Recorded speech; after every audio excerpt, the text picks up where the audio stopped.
Hello everyone, আসসালামু আলাইকুম। আশা করি সকালে ভালো আছেন। আলহামদুলিল্লাহ আমিও ভালো আছি।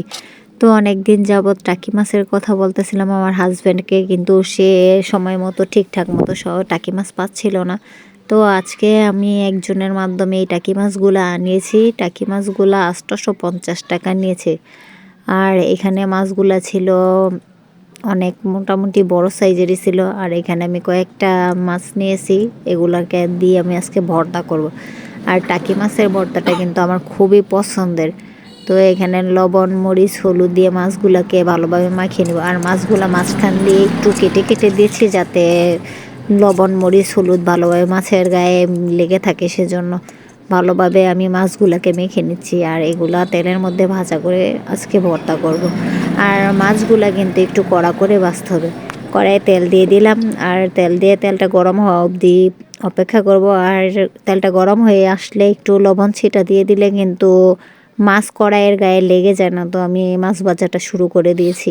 আগে একটা সময় ছিল যে এই টাকি মাছগুলা কিন্তু অ্যাভেলেবেল সব জায়গাতেই পাওয়া যেত। সচরাচর সবার বাড়িতেই গর্ত পরিষ্কার করলে, মানে বর্ষাকালে যেই জমিতে পানি জমে থাকে, ওই রকম খাল বলে পুকুর যাই কিছু বলুক না কেন, ওই জায়গায় কিন্তু এরকম টাকি মাছ অনেক পাওয়া যেত।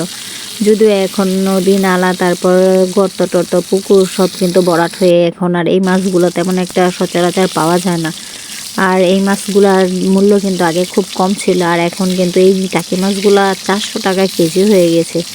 তো আমি মাছগুলাকে ভালোভাবে উল্টে পাল্টে কড়া করে ভেজে নিচ্ছি। আর আমার চুলার আঁচটা কিন্তু আমি মিডিয়াম আঁচে দিয়েছি, আর নয়তো কিন্তু মাছগুলা পুড়ে যাবে, উপর দিয়ে পুড়ে যাবে আর ভিতর দিয়ে কিন্তু নরম নরম থাকবে।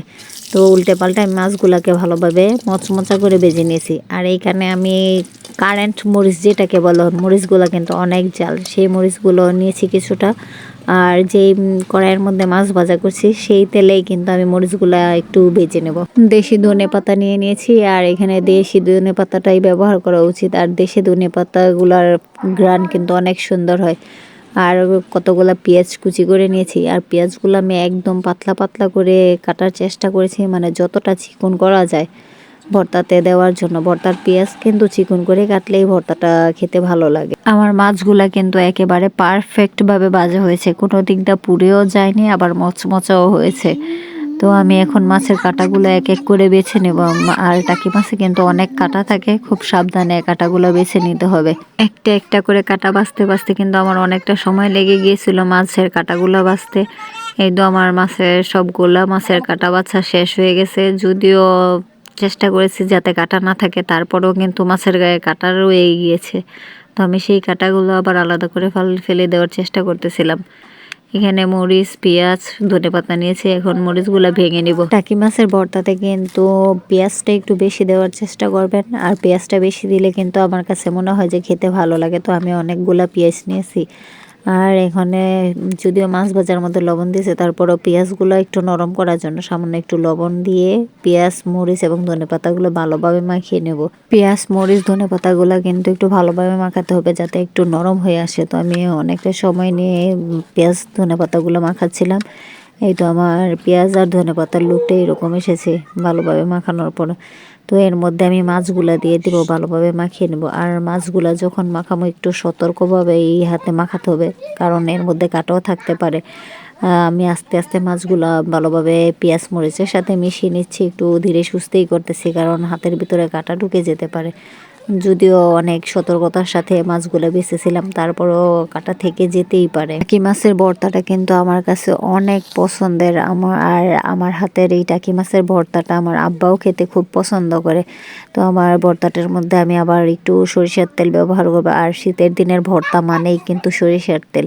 সরিষার তেলটা না দিলে কিন্তু ভর্তাটা অসম্পূর্ণ থেকে যায়। তো আমি সব ভর্তাতেই চেষ্টা করি সরিষার তেলটা ব্যবহার করার জন্য। আমার ভর্তাটা বানানো শেষ হয়ে গেছে, দেখুন কতটুকু ভর্তা হয়েছে। এই ভর্তা কিন্তু আমি একাই খেয়ে শেষ করে ফেলতে পারবো। যেদিন আমি এই টাকি মাছের ভর্তাটা করে থাকি, ওই দিন আর আমার অন্য কিছু লাগে না। এই টাকি মাছের ভর্তা দিয়েই কিন্তু আমি 2 প্লেট ভাত নিমিশেই সাবার করে ফেলতে পারি। তো সাথে 1 পিস লেবু নিয়েছি, মানে বলার বাইরে অতুলনীয় স্বাদ হয়েছে এই ভর্তাটার মধ্যে। যারা আপনারা খান তারা কিন্তু বুঝতে পারবেন একমাত্র টাকি মাছের ভর্তাটা যে কতটা সুস্বাদু হয়ে থাকে। আর এই টাকি মাছটা কিন্তু একমাত্র শীতের দিনের মধ্যেই তেমন একটা পাওয়া যায়, আর অন্য সময়তে কিন্তু তেমন একটা পাওয়া যায় না। তো আজকের মতো এই পর্যন্তই, সকলে ভালো থাকবেন।